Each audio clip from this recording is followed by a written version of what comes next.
हरिओम। आज मैं एक पोस्ट पढ़ रही थी कि किसी ने ग्रुप में डाली इन लोगों की तरफ से। पहले तो मेरी समझ नहीं आया, फिर मैंने पढ़ा तो उसमें इन लोगों ने डाला है कि एक बम ठाकुर और विपुल गर्ग ये लोग और क्या नाम है राहुल के गैंग के लोग राजनीति फैला रहे हैं। बापू जी को 1 महीने की बेल मिली तो अब ये सबके सब राजनीति फैला रहे हैं। भाई, अपनी बात को कहना राजनीति फैलाना है। एक तो एक और क्या बोल रहे हैं कि इसके लिए साधक तैयार हैं, जूते चप्पल जूतों के द्वारा उन लोगों का स्वागत करने के लिए। भाई, ये तो समय बताएगा कि जूते चप्पल से स्वागत किसका होगा। तुम लोगों का क्या हमका समय आ गया है, बहुत बहुत हो गया है लोगों का।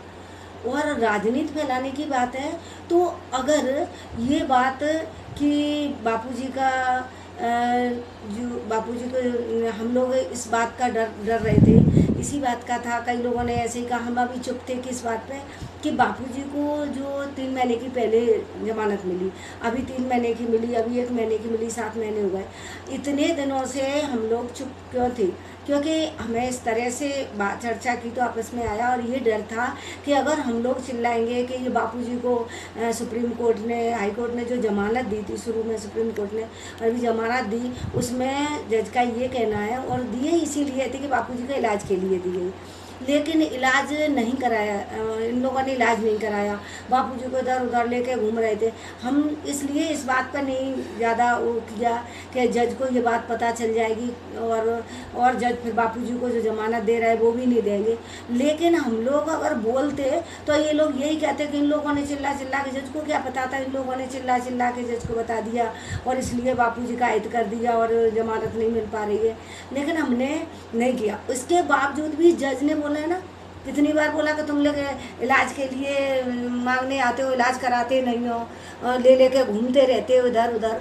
तो सच्ची बात तो ये है कि उन्होंने इलाज नहीं कराया, यहाँ से वहाँ ले लेके घूमे। क्या बापू ये छोटी मोटी बीमारी कि सर्दी जुकाम बुखार है तो डॉक्टर के पास गए, पर्चा बनवाया, दवाई ली और चले आए?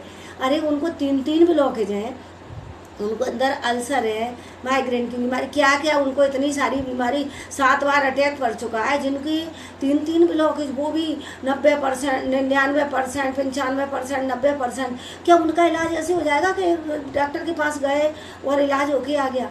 इसके अलावा एक सबसे बड़ी बात जो राजनीति की बात कह रहे हैं ना कि ये फैला रहे हैं गैंग के लोग, क्या राहुल की गैंग। तो सोचो कि जज ने ये बात कही कि अब नहीं मिलेगी, उससे पहले हमारा वकील, हमारा मतलब बापूजी का वकील क्या बोलता है? बापूजी का वकील कह रहा है कि मैं लास्ट बार जमान ये लेने आया हूँ बापूजी के लिए भी। मतलब क्या कि बापू, इसका मतलब क्या है? अरे अंदर जो बात होती है वो बाहर आई जाती है।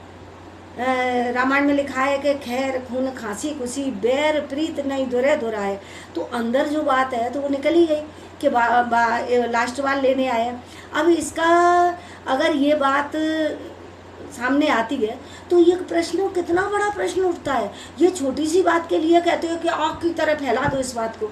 तो ये इनके वकील ने, इनके वकील क्या बापूजी की तरफ से रखा गया वो वकील ऐसे बोलता है मैं लास्ट बार लेने आया हूँ। तो लास्ट बार का मतलब क्या है?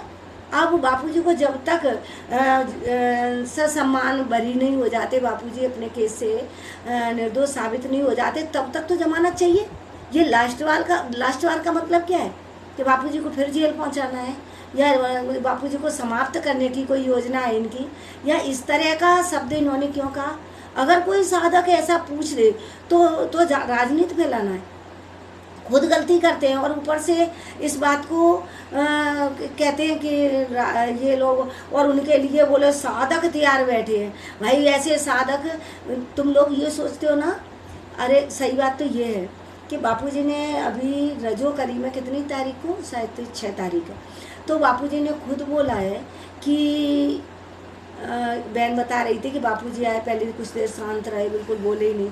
फिर बापूजी ने बोला है कि कौरव और पांडवों का सुनाया, तो धर्म यानी कि धर्म और अधर्म की व्याख्या करते रहे। फिर बापूजी ने कहा कि 100 में से 1 भी नहीं बचा और 5 में से 1 भी नहीं गया। धर्म की विजय हमेशा हुई है और होती आई है और आगे भी होगी। क्योंकि जो धर्म के रास्ते चलते हैं भगवान उनके साथ होते हैं। ये बात बिल्कुल निश्चित है कि हमारी जो लड़ाई है धर्म की, मैं ये बात इसलिए कह रही हूँ, ये बात क्यों याद आई है कि ये कह रहे हैं कि साधक तैयार बैठे हैं जूते चप्पलों से स्वागत करने के लिए।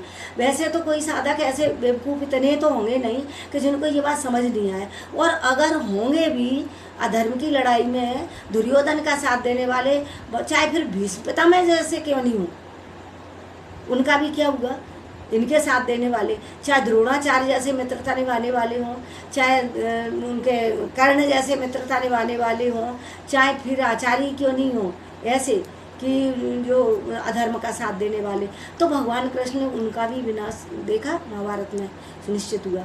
तो ये बात तो हम लोगों को अच्छे से पता है। अब हम केवल यही कहना चाहते हैं कि हम सबको अभी 21 तारीख आने वाली है और ये लोग एक तो गलती करते हैं, इतना कुछ भी कर रहे हैं और उस सच्चाई को अगर सामने रखते हैं तो कहते हैं कि साधक तैयार है। भाई हम लोग कब तैयार होंगे? हमने जो वीडियो में जागरूक की बात कही, वास्तव में हम एकदम ऐसे तैयार हो जाएं कि एक बार अगर आवाज़ आती है और सबके सब एक आवाज़ में, जैसे कहते हैं ना आवाज़ दो हम एक हैं, अगर कोई भी कहते हैं आक्रमण तो इन पर टूट पड़ो, क्योंकि अब दूसरा कोई उपाय है नहीं। एक सहन शक्ति की सीमा होती है और वो सीमा से ऊपर की बात हो गई है। बापूजी ने कैसे बोला कि मेरे साथ अत्याचार हो रहा है, और अत्याचार की भी एक सीमा होती है, उस सीमा से ऊपर अत्याचार हुआ है। मैं इसलिए बोल देता हूँ कि मेरे बच्चों को, मेरे साधकों को कष्ट होगा, इसलिए मैं बोल देता हूँ, लेकिन मेरे साथ अत्याचार हो रहा है और सीमा से ऊपर अत्याचार हो रहा है। मैं अभी कुछ नहीं कह सकता, बाहर आके कहूँगा, लेकिन इन लोगों ने इतने नालायक है कि अभी भी बापूजी को ऐसे उसमें रखा है कि ना तो किसी को